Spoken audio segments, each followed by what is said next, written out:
Selamat berjumpa kembali, saudara-saudara yang terkasih, di kanal Forum 195. Kanal kita bersama untuk mengasihi, melayani, memuji, dan menyembah Tuhan kita, Yesus Kristus. Damai kasih Allah menyertai kita semua. Saudara-saudara yang terkasih, kita bertemu kembali di season video kita yang baru, serial Alkitab Bersaksi, di season 7 episode pertama.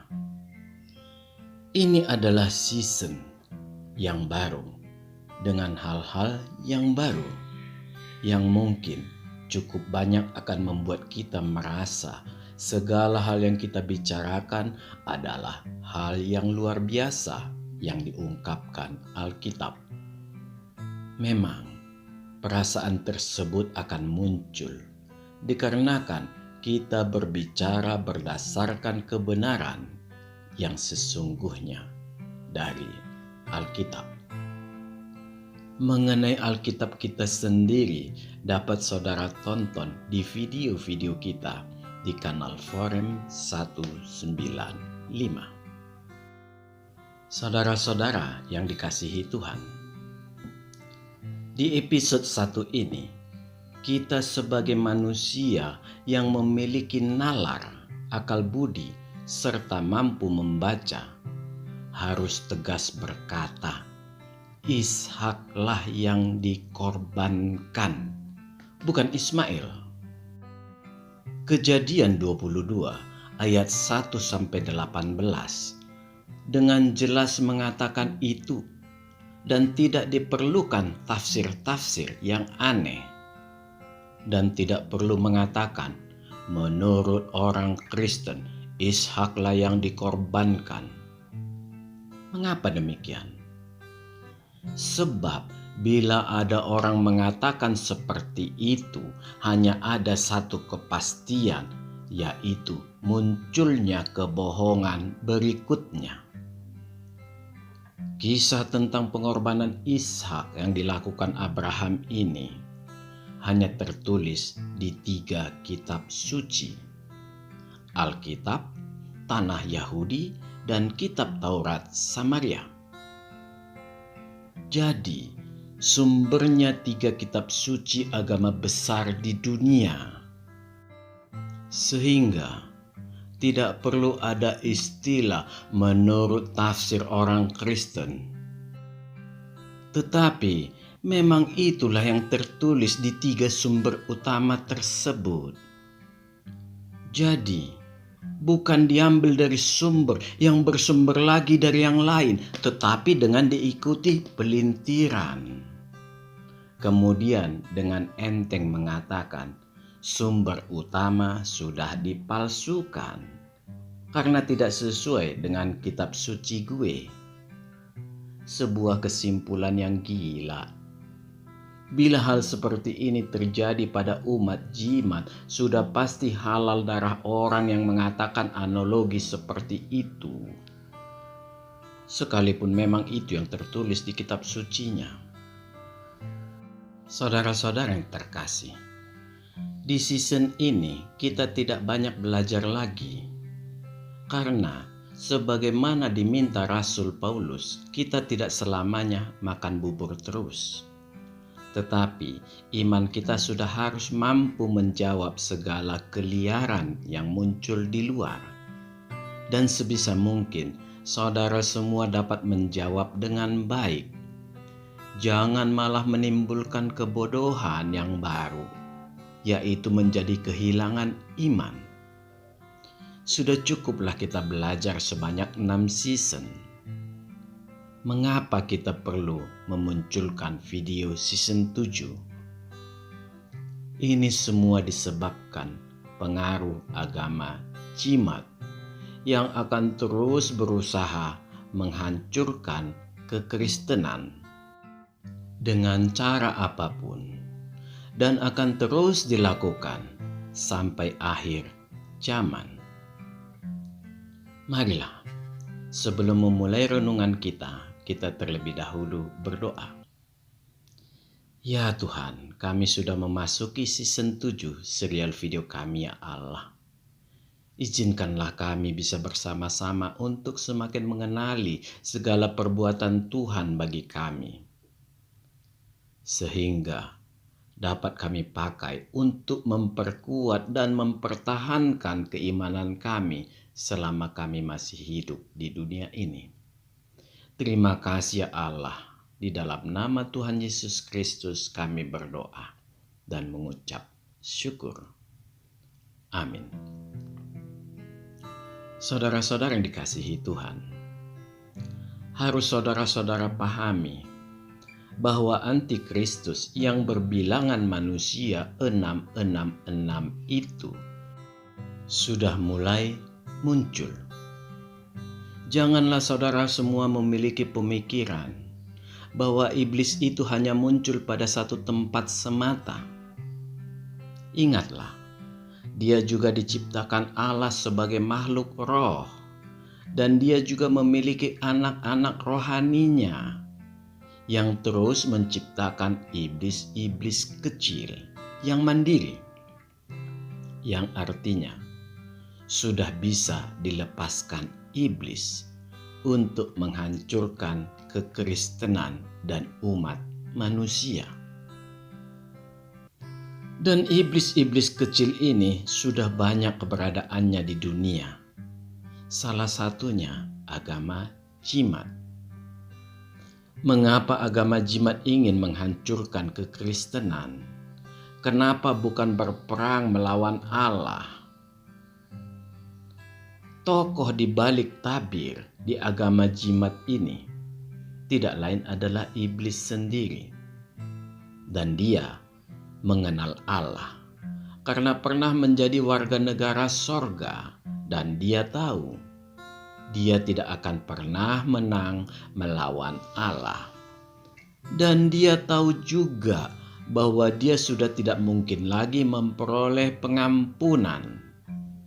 Dan dia tahu waktu penghukuman baginya sudah dekat. Oleh karena itulah, dia berupaya membawa sebanyak mungkin umat manusia masuk ke neraka bernyala-nyala. Bila kita melihat Alkitab, sepertiga malaikat sudah menjadi anak buahnya. Dan itu jumlah yang tidak sedikit. Di season 6, kita sudah melihat betapa rusaknya dunia ini diluluh lantakkan oleh iblis. Dia menjadikan seluruh manusia di bumi ini berdosa. Tidak bisa tidak, Allah tetap harus menjalankan hukumnya. Kita semua sudah diberi kesempatan, dan memang sekarang waktu bagi Allah untuk bertindak. Ketakutan kita akan timbul diakibatkan betapa luar biasanya kesaksian Yohanes di kitab Wahyu, dan sekaligus memperlihatkan betapa tidak berdayanya sebenarnya kita umat manusia. Kita merasa tidak berdaya setelah menyaksikan kekuatan iblis yang sesungguhnya. Kita hanya bisa menggantungkan keselamatan kekal kita hanya pada kasih karunia Tuhan Yesus Kristus. Dan itu pun hanya bagi yang hidupnya berkenan di mata Tuhan. Saudara-saudara yang dikasihi Tuhan, Alkitab kita ditulis lebih dari 1500 tahun. Dari mulai 5 kitab pertama yang ditulis Musa sampai kitab Wahyu yang ditulis oleh Rasul Yohanes. Seluruh kitab ini sudah selesai sebelum abad pertama berakhir. Saudara semua dapat melihat di video-video kita tentang penulisan Alkitab. Jadi, saudara tidak perlu risau tentang klaim agama jimat bahwa Alkitab ditulis dan direvisi di konsili tahun 325. Alkitab tidak pernah diperlakukan seperti itu. Justru al-langitlah yang terus-menerus direvisi sampai ke zaman modern sekarang ini, agar mampu menjadi kitab suci yang lebih halus dan lebih manusiawi. Sebuah tindakan yang mustahil, karena al-langit secara mendasar sudah keliru, karena tidak memiliki karakter sebagai sebuah kitab suci. Mereka mengundergrade Alkitab hanya demi kitab suci mereka, al-langit, agar dapat menempel bagaikan benalu atau lintah ke Alkitab. Ini diakibatkan karena standar Alkitab dan al-langit sangat jauh, bagaikan langit dan bumi. Seandainya Alkitab sesuai dengan klaim mereka sendiri pun, tetaplah al-langit tidak bisa menyeberang ke Alkitab.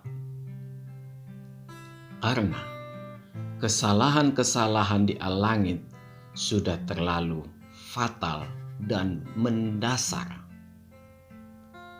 Kesalahan yang sangat kasat mata dan yang membuat miris. Sebagian besar mereka menutup mata, bahkan berniat semakin merusak kekristenan. Niat merusak kekristenan ini sebenarnya bukan keinginan umat jimat, melainkan ajakan di al-langit yang berisi keinginan iblis, agar semakin banyak umat manusia yang jatuh ke dalam pengaruhnya. Mengapa kita katakan bukan keinginan umat jimat? Ini dikarenakan masih terlihat banyak umat ini yang mati-matian mempertahankan nalar dan logikanya atau hati nuraninya. Hati nurani ini adalah produk dari roh manusia yang merupakan gambar Allah di dalam diri manusia. Ya, roh manusialah yang melahirkan akal budi yang membuat manusia mampu berbuat kebaikan. Pertanyaannya, seberapa lama bisa bertahan? Tidak akan bisa lama. Orang Kristen sendiri pun hanya mampu bertahan di dalam dunia ini dikarenakan roh manusianya ditopang oleh Roh Kudus. Bila tidak, maka orang Kristen akan jatuh juga. Parakletos yang diutus Yesus Kristus inilah yang menopang roh manusia kita. Inilah lahir baru kekristenan. Lahir baru yang merupakan pembaharuan akal budi kita yang disupport oleh Roh Kudus. Saudara-saudara yang terkasih, Alkitab kita di abad pertama dipakai dalam bentuk scroll atau gulungan-gulungan. Dibacakan dan direnungkan setiap ibadah. Ada 39 kitab perjanjian lama dan 27 kitab perjanjian baru. Jadi total 66 kitab. Semasa Imperium Yunani lah penulisan 6 kitab terakhir perjanjian lama berdasarkan tahun penulisan, yaitu kitab Esra, Nehemia, Ester, Hagai, Zakaria, dan Maleaki. Tetapi, bila saudara memperhatikan Alkitab Perjanjian Lama, susunannya tidak seperti itu, tetapi lebih mengarah ke kesinambungan sejarah. Harus kita pahami, kesinambungan sejarah bisa berdasarkan urutan tahun, tetapi lebih dekat lagi bila dilihat juga isi kisahnya.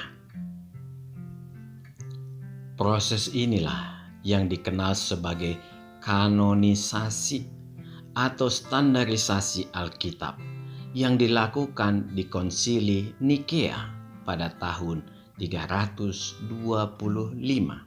Masehi.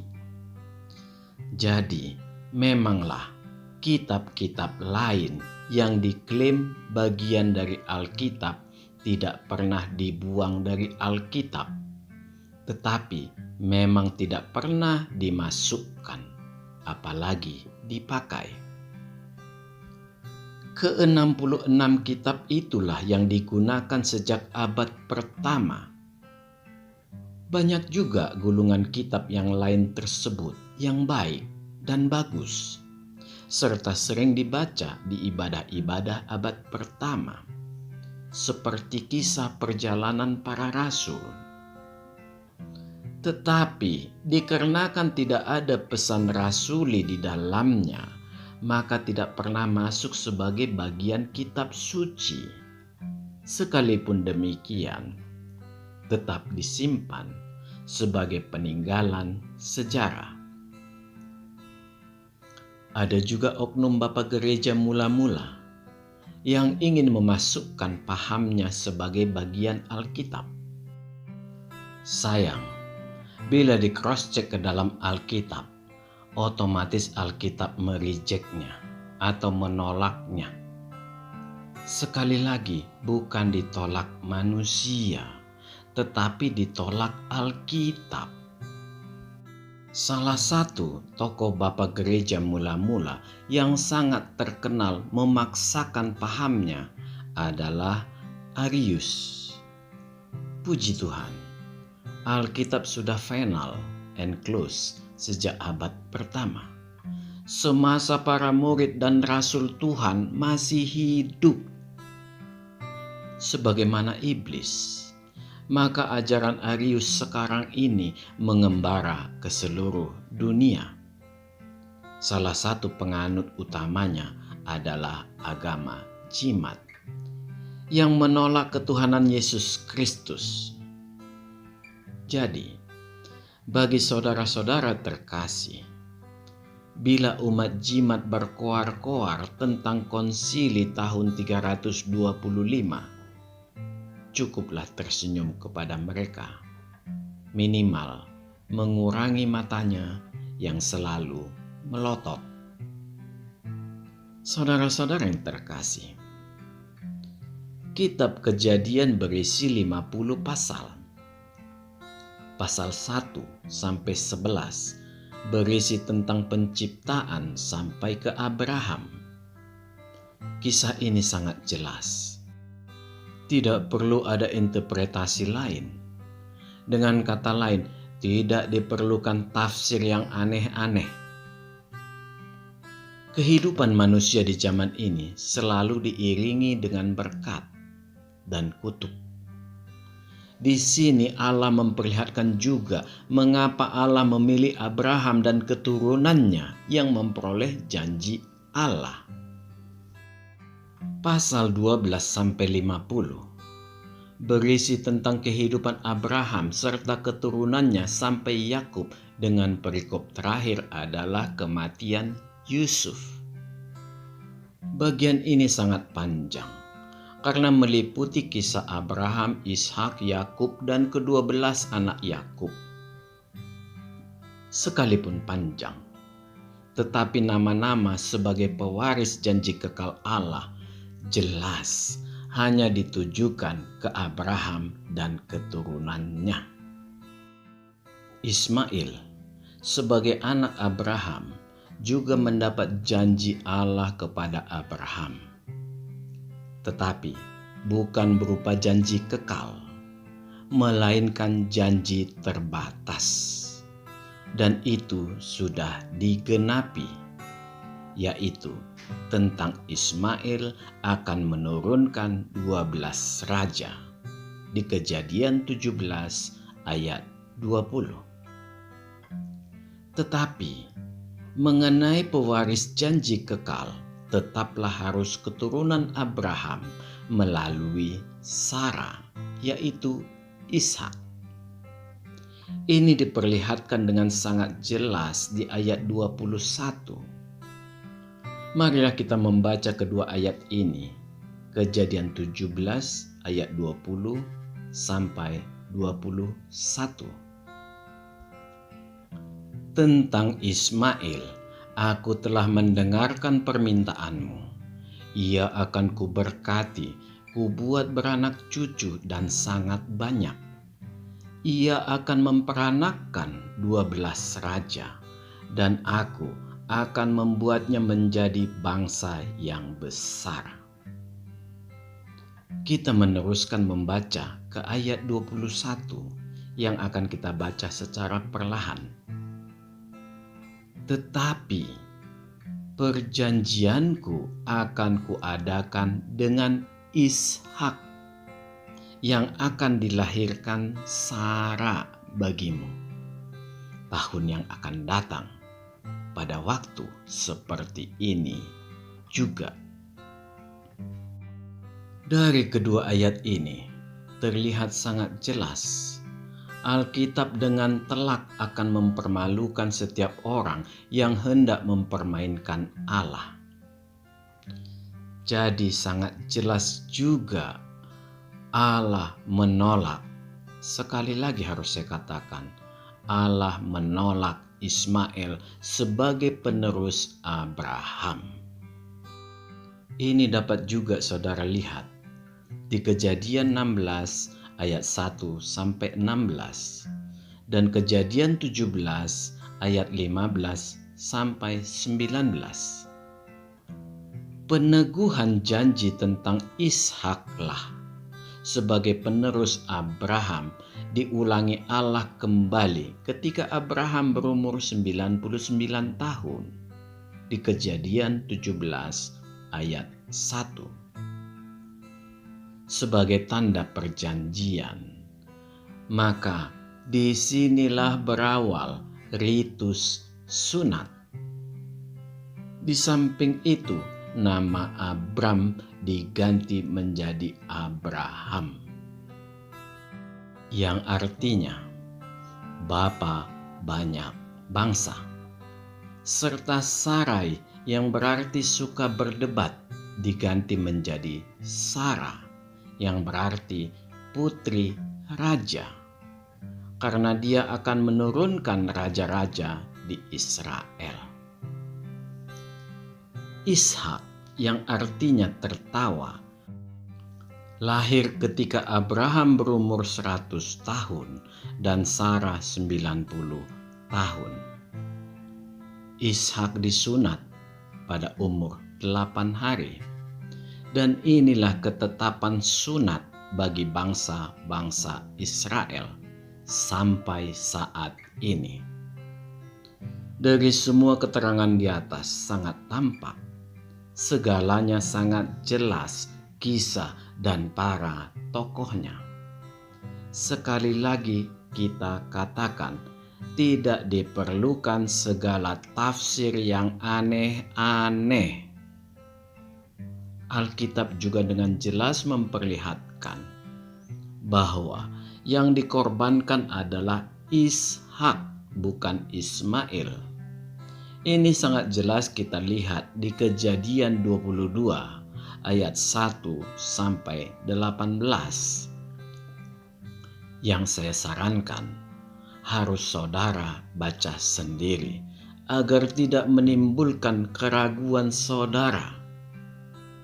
Karena ketaatan Abraham yang hendak mengorbankan Ishak inilah yang membuat Allah bersumpah demi dirinya sendiri bahwa Dia akan memberkati Abraham dan keturunannya. Ini bisa kita baca di ayat 16 sampai 18. Saudara-saudara yang dikasihi Tuhan, ada hal penting untuk dipahami tentang klaim Alkitab dipalsukan. Klaim-klaim umat jimat yang menjadi bahan tertawaan semua manusia di dunia ini. Yang pertama, bila tidak sesuai dengan al-langit, Apakah Alkitab itu menjadi palsu? Berhentilah menjadi gila. Kegilaan seperti ini sangat memalukan Anda dan keturunan Anda. Manakah yang lebih dahulu? Alkitab atau Al-Langit? 1000% Alkitab tidak ada hubungannya dengan Al-Langit. Kekristenan dengan Alkitab tidak membutuhkan agama jimat dan Al-Langit. Bertobatlah, iblis ada di belakangmu. Yang kedua, kerusakan otak dengan mengatakan Alkitab palsu sebenarnya hanyalah tujuan iblis agar Al-Langit bisa nyantol ke Alkitab. Apa perlunya mencantolkan Al-Langit ke Alkitab? Sangat diperlukan. Karena Al-Langit tidak memiliki akar sejarah yang mandiri. Semua kisah Al-Langit harus berhenti sampai ke tahun Nabi Kutim ketika memperoleh wahyu sorga. Bila terus dikorek ke sejarah yang lebih tua, mau tidak mau harus menyeberang ke Alkitab, tanah Yahudi, dan kitab Taurat Samaria. Mengapa demikian? Karena Allah Yahweh diklaim mereka adalah Allah mereka juga yang menciptakan alam semesta. Ini terlihat juga dari kemiripan nabi-nabi dan kisah yang terjadi. Kemiripan inilah yang mereka klaim sebagai kebenaran mereka dan yang lain palsu. Sebuah kegilaanlah yang mengatakan Alkitab, tanah Yahudi, dan 5 kitab pertama Taurat Samaria adalah palsu. Padahal ketiga sumber inilah dasar utama seluruh sejarah. Kegilaan mereka yang tidak mampu menunjukkan yang asli sebenarnya sudah mempermalukan mereka. Mungkin mereka malu mengatakan disembunyikan Allah mereka dan dibawa ke balik tabir. Ya, Allah mereka selalu di balik tabir, tidak pernah memperlihatkan diri. Tanpa mereka sadari, mereka memiliki dua Allah yang berbeda, yaitu Allah versi meniru Allah Yahweh dan Allah versi Nabi Kutim yang berasal dari agama pagan. Inilah perkembangan ajaran Arius yang sedemikian besar efek merusaknya, sampai merusak otak. Bertobatlah, percayalah iblis di belakangmu. Yang ketiga, dengan latar belakang kemiripan sejarah dan nama inilah, mereka berlindung dan berani mengatakan bahwa berdasarkan versi Kristen atau di dalam kekristenan atau menurut orang Kristen, nama-nama di Al-Langit disebut dengan nama yang lain. Disinilah kejahatan para pemuka agama ini. Mereka melakukan manipulasi teks kitab suci agama Kristen, Yahudi, dan Samaria, dan berlindung di balik kalimat itu yang dikatakan Al-Langit. Sedemikian rusak hati nuraninya, tidak mampu lagi membedakan hal yang benar dan yang salah. Seharusnya seorang pengajar harus mampu melacak sejauh mana kevalidan sebuah sumber. Bila hanya mengandalkan kata iman, maka pada saat inilah iblis bermain. Karena itulah Kristus mengarahkan lahir baru yang berarti pembaharuan akal budi. Kristus menghidupkan kembali akal budi manusia dengan kelahiran di dalam Roh Kudus. Memang, para pengajar umat jimat inilah yang paling bertanggung jawab pada kebinasaan umat jimat. Mereka sangat tahu kesesatan al-langit, dan mereka berkeras mendalami dan meneruskan mengajar sisi kegelapannya atau kesesatannya. Mereka tidak mau menggunakan akal budinya untuk menggali dari sumber yang benar. Inilah yang membedakan cendekiawan Kristen yang lebih banyak tersenyum dibandingkan cendekiawan jimat yang selalu melotot ataupun dilapisi senyum Yudas Iskariot. Bila saudara renungkan dengan akal budi apa yang diajarkannya, tetaplah nurani saudara akan terusik. Bertobatlah. Yakinkan diri saudara bahwa iblislah di belakang agama jimat. Saudara-saudara yang dikasihi Tuhan, khususnya umat jimat, saya tidak jemu-jemu mengatakan kepada Anda semua, sadarlah, Anda sedang diseret pada kekematian kekal.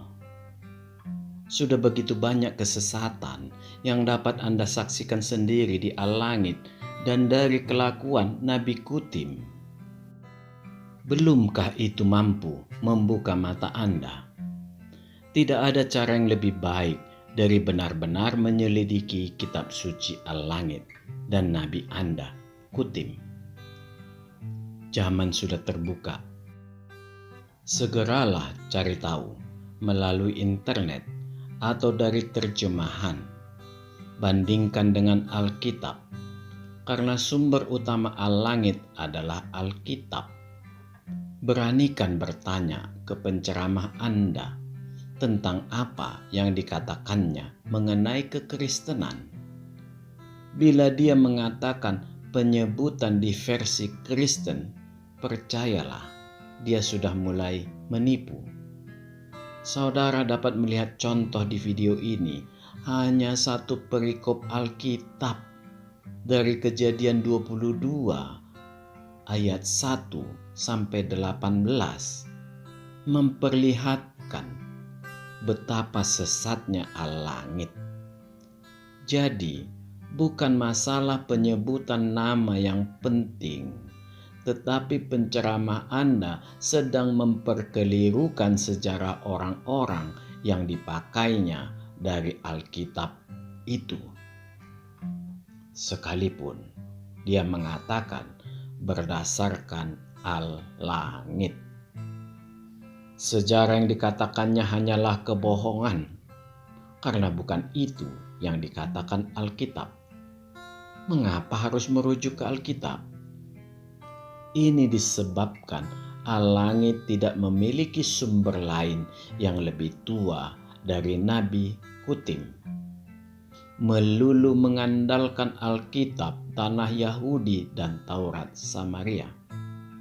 Inilah si malakama bagi agama jimat. Karena bila mengandalkan ketiga kitab suci itu, ataupun bila ada sumber dari agama jimat yang lebih tua dari Nabi Kutim, keduanya ini hanya menjadi kuburan yang membuktikan bahwa al-langit bukan wahyu langit. Sadarlah dan tinggalkan agama jimat, karena dari ajaran sesat tidak akan pernah engkau peroleh keselamatan. Amin. Tuhan memberkati. Marilah kita berdoa. Ya Tuhan, kami sudah menyelesaikan episode 1 ini ya Allah. Kiranya Engkau memberkati setiap pemberian Tuhan agar menjadi penguat iman kami.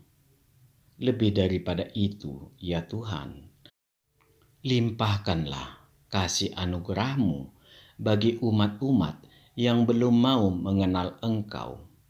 Bukakan mata mereka agar mereka dapat melihat bahwa Engkaulah satu-satunya jalan kebenaran dan kehidupan. Terima kasih ya Allah. Di dalam nama Tuhan Yesus Kristus kami berdoa dan mengucap syukur. Amin. Tuhan memberkati kita. Marilah kita masuk ke saat teduh sejenak.